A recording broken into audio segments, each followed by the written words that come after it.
સાંજે જમવામાં મારે કાજુ કળીનું શાક બનાવવાનું હતું, એટલે ડુંગળી અને ટામેટાં લઈ અને હું બેસી ગઈ સુધારવા માટે. ડુંગળીના અને ટામેટાના પતલા પતલા પીસ કરી લીધા.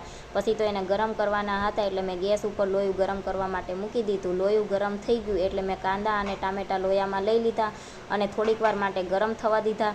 કાંદા અને ટામેટાં ગરમ થઈ ગયા એટલે એ લોયાને મેં નીચે ઉતારી લીધું અને બીજું નાનું લોયું હતું એ મેં મૂકી દીધું ગેસ ઉપર. એમાં મારે કાજુ શેકવાના હતા. થોડુંક તેલ ગરમ થઈ ગયું એટલે મેં એમાં કાજુ નાખી દીધા અને ગોલ્ડન બ્રાઉન થાય ત્યાં સુધી શેકાવા દીધા. અને પછી મારે કાજુ કળીનો મસાલો તૈયાર કરવાનો હતો, એટલે એક વાટકીમાં મેં દૂધ લઈ લીધું અને તૈયાર મસાલો આવે એ એમાં મિક્સ કરી નાખ્યો.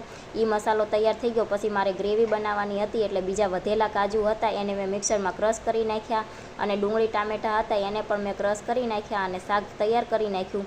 અને હારે હારે પાપડ શેક્યા હતા, રોટલી હતી અને છાશ હતી. જયદીપ આવ્યા એટલે અમે બધા બેસી ગયા જમવા માટે. વિડીયો ગમ્યો હોય તો લાઈક કરજો અને ચેનલને કરી દેજો સબસ્ક્રાઈબ.